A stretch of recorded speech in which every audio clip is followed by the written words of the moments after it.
Globalization of trade is expanding rapidly, but many are left wondering if the media are offering a clear analysis of the critical voices. Somebody burns a flag, for instance. That's what you see in the front of the paper, on the front page. But you don't see these 250,000 people peacefully protesting. Pretty much usually one-sided and misrepresents what's really going on. In this program, we explore the impact which new technology is having on the role of the traditional news gatherer.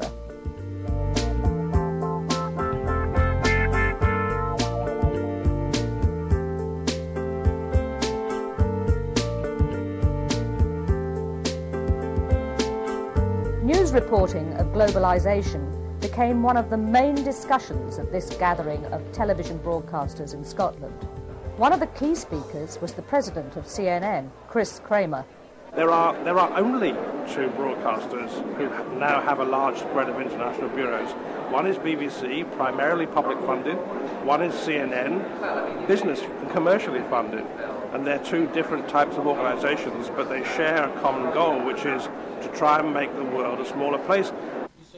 However, this former CNN producer believes that the world his previous employer offers is not the full picture. He has turned to the internet to provide a wider viewpoint on world events. CNN footage is often very flawed, in part because it narrows the range of discourse. You know, it says, well, it's bin Laden versus Bush. Well, what about other people in the world who have points of view that are critical of both bin Laden and Bush? Do we ever hear from them? Do we ever hear from NGO groups? Do we ever hear from critics of the policy in the same way that we hear from people who support the status quo or who are selling the policy? In London, workers within the media became so frustrated at the BBC's reporting of the conflicts that they held demonstrations outside the studios. They argue that the broadcaster has taken a bias towards the government line. People who work in the media really need to earn the right to call themselves journalists again after the way that they've reported the events of the last month. A lot of them have just turned themselves into part of the government propaganda machine, unquestioningly using phrases like war on terrorism without questioning what they mean. I mean, war has a specific meaning under the Hague Convention. In New York, reporters who have felt alienated by the mainstream news agenda have gone beyond just demonstrating and have created their own broadcasting outlets. You are listening to Democracy Now! In Exile, the War and Peace Report. I'm Amy Goodman. There's such a dearth of critical reporting on why this happened, what the response has been.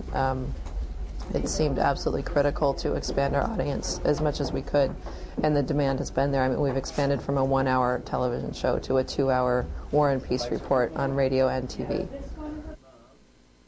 As well as distributing their reports across the United States and Canada, they also gain a far wider audience through the internet.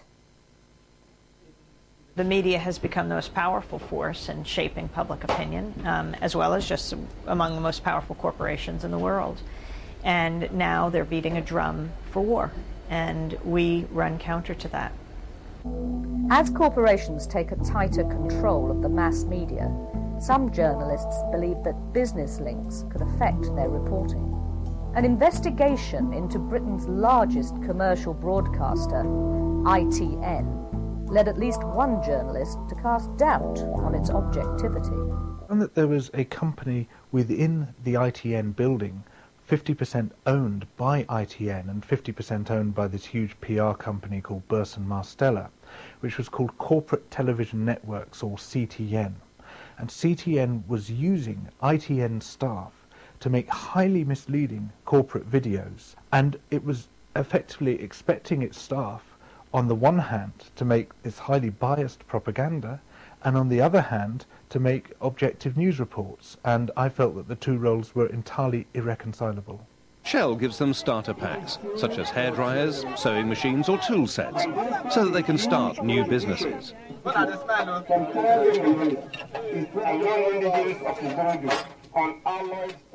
The fact that this was quietly going on within the building seriously shook my confidence about ITN's ability to deliver the product it said it was delivering.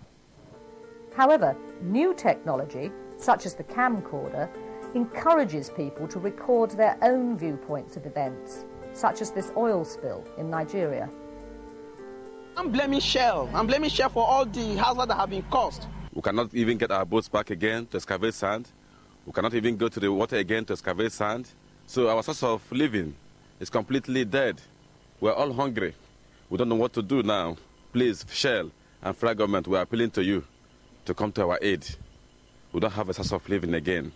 There are many people who are looking for answers to basic questions about power in the world, the distribution of wealth and resources, who are looking for media outlets that reinforce their own sense of the world, reinforce their own perspectives in the world, but also give them an outlet, a way to disseminate their own views to other audiences.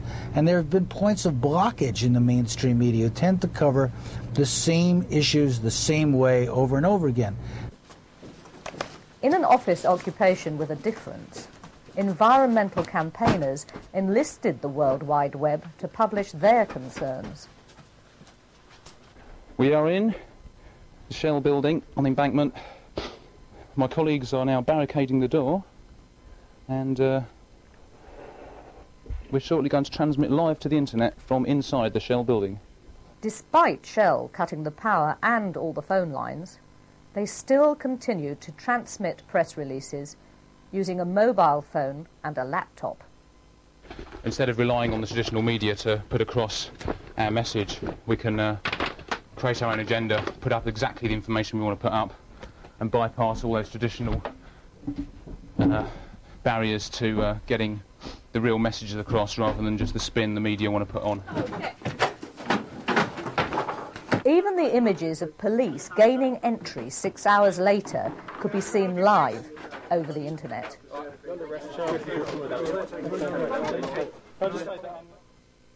The cream pie is a traditional tool amongst globalisation activists, as former head of the World Trade Organization, Renato Ruggiero, discovered. Sorry, excuse me, we're late for a meeting. Oh my goodness! Oh my God! Oh my God. It's a gift from the dispossessed. Unbelievable. The pies are now being aimed at people in the media who dismiss important issues, such as climate change. It just seemed to me that too many people were taking interest in The Skeptical Environmentalist, his book, without really being critical enough of what was, or really understanding enough about what was going on in there. So for me, putting a pie in his face was a way to undermine his sort of stature in that sense and to make him look ridiculous and to stop the kinds of things that he was using, like statistics and graphs and all that kind of stuff, stop it being taken seriously. It used to be a process of getting out, engaging with the world, finding out what's happening. Now it's a process of sitting in the office, waiting for the world to come to you. And of course, the world that comes to you is the one that's got the PR agencies, it's got the money, it's got the time, it's got the resources to put out the press releases and make all the phone calls and the rest of it. However, despite a multi-million-pound media campaign by the biotechnology industry, the British public still remains sceptical about genetically modified food. The British government has laid at least part of the blame for the nation's rejection of the science on the media. I can guarantee you tonight, unless I say something absolutely outrageous, there will be very little on the news about this whole issue. And what there is will be probably truncated in a very, very small time frame. And yet the issues that you're debating here and the types of issues that he raised just a moment or two ago are absolutely vital for the whole future of humankind. And it's a debate I think the public, if it were allowed to, would be far more interested in discovering the facts and coming to terms with that debate and engaging in it. Globalisation campaigners echo Tony Blair's belief that the media is failing to report important issues. these campaigners staged a mock funeral for journalism outside the studios of the BBC. To those who campaign against injustice, against the corporate ransacking of the third world, against genetic engineering, against the arms trade, or against the mindless, profit-driven destruction of our environment, to them we hereby bequeath the label, naive troublemakers. You know, politics has moved on, and the news agenda hasn't. There are journalists reporting from their hotel rooms and watching television, or reporting from the inside of press centres watching CNN. I mean, there's really no engagement. You really have to be with people, you know, spend some time with them, go onto the streets. Demonstrations against economic summits have spread from Eastern Europe to the United States. Has this been seriously reported by the international media, or has it just become a game in the eyes of some broadcasters? We got to stop meeting like this. I mean, wait a minute. Now, it's 6:30 this morning. Remember you said it's the fourth quarter, it's almost over, we're way ahead. Oh, so I missed it by a quarter or so. Every single one of these protests has had a huge social forum, counter summits, ideas, you know, there's stuff going on, really exciting ideas being talked about, you know, solutions being talked about. And then you turn on the news and it's about, you know, there's some small pocket of one gang of people who's acting unilaterally, and they're the news agenda, they're the, you know, and that's all the protest is about. And then people at home watching television just have the sense that, you know, that's what this movement is. We must take part in the debate about lazy journalism. And if the debate about lazy journalism means that we can be challenged about our perception of world events, then so be it. Possibly the strongest challenge to the media monopolies is emerging from a rapidly growing network of volunteer-run independent media centres. We don't have the kind of news that actually makes a difference in people's lives and gives them the analysis and the critique, and then also a key ingredient is the alternatives. Where can we actually go? What's actually being done? Who can actually talk about what a progressive economic transition might look like? Using digital cameras and the internet, outlets are being created all over the world for viewpoints not often heard in the mainstream media. We wanted to make sure that the activists not only could be seen and heard through our media, through independent media, but we also wanted to give them the tools so that they can make their own media and speak for themselves rather than having someone speak for them, which we know has problems. A unique website has been created, encouraging anyone, anywhere, to publish their own eyewitness accounts without the involvement of an editor. The internet's sort of reflecting the new kind of political organising in creating a sort of global fabric of struggle, and it's internationally networked. So increasingly now you do get even very poor movements from the south that have more internet access or have some internet access. The first independent media centre was launched during the protests at the World Trade Organization Summit in Seattle. Their website quickly became the trusted voice of the campaigners.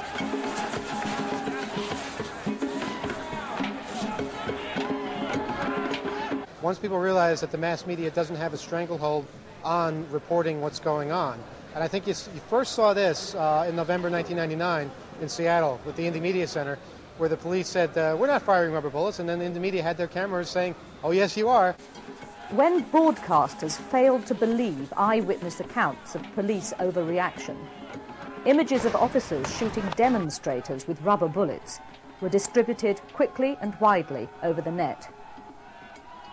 We had evidence. We had the actual rubber bullets in the IMC in Seattle, and we published that to the web immediately for the world to see.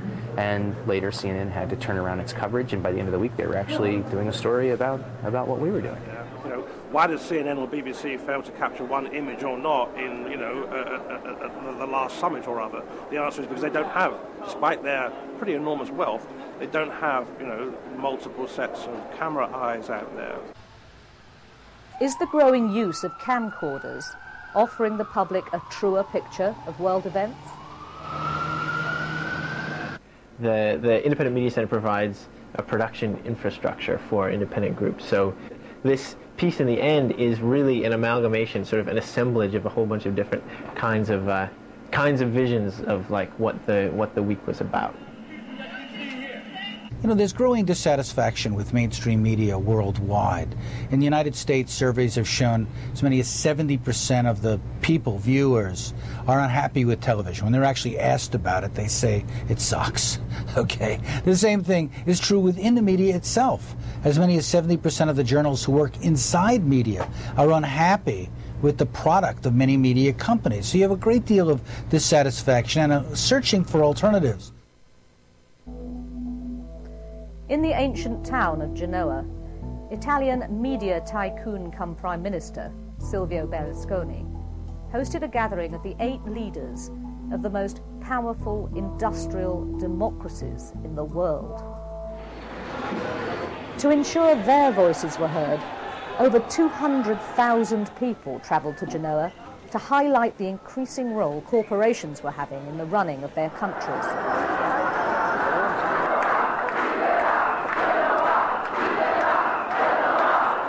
As the streets shook to the sounds of dissent, the first Italian independent media centre was established to report on the G8 meeting.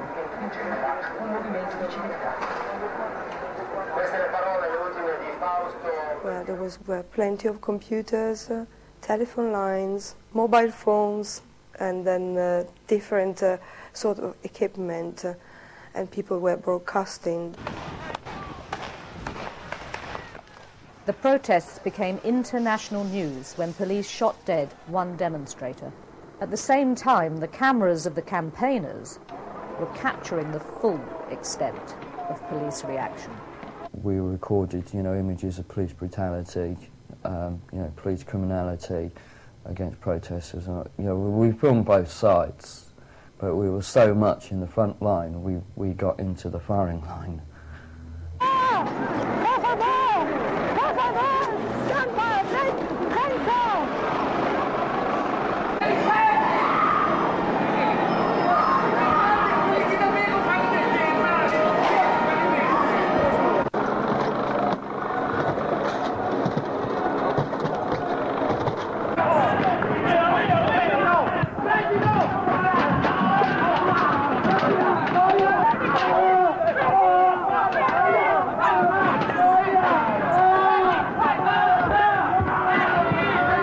People have to see what happened in Genoa, what really happened, which was, a lot of violence.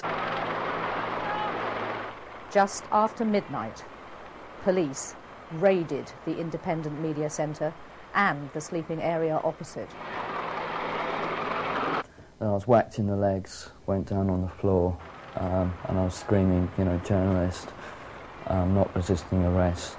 And then the other 5 turned around and started kicking me again. And I was just basically kicked out into the street. By that time, my ribcage had gone, no longer being punctured. A lot of blood was filling up inside. When police finally left, blood stained the walls and floors. Cameras were smashed and computers lay destroyed, their hard drives ripped out.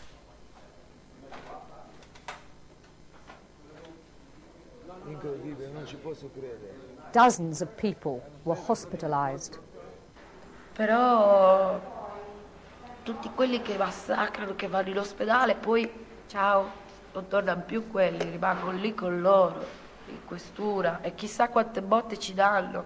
Allora io devo scegliere se preferisco un embolo magari questa notte, o se invece preferisco farmi massacrare di botte in questura. Cosa scelgo? Voi cosa scegliereste? Io preferisco forse l'embolo. None of the TV channels owned by the Italian premier reported the brutal attack. The great majority of news broadcasting sides with the powerful against the powerless. And I don't think that's a conscious decision, a news editor waking up in the morning and saying, right, I really must shaft the powerless while standing up for the powerful.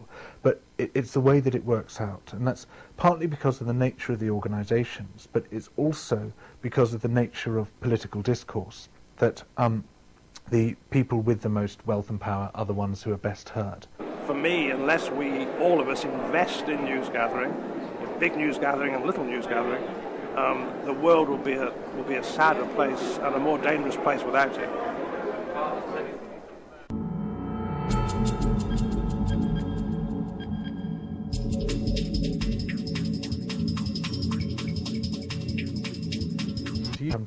Waiting for the world to come to you, the world that the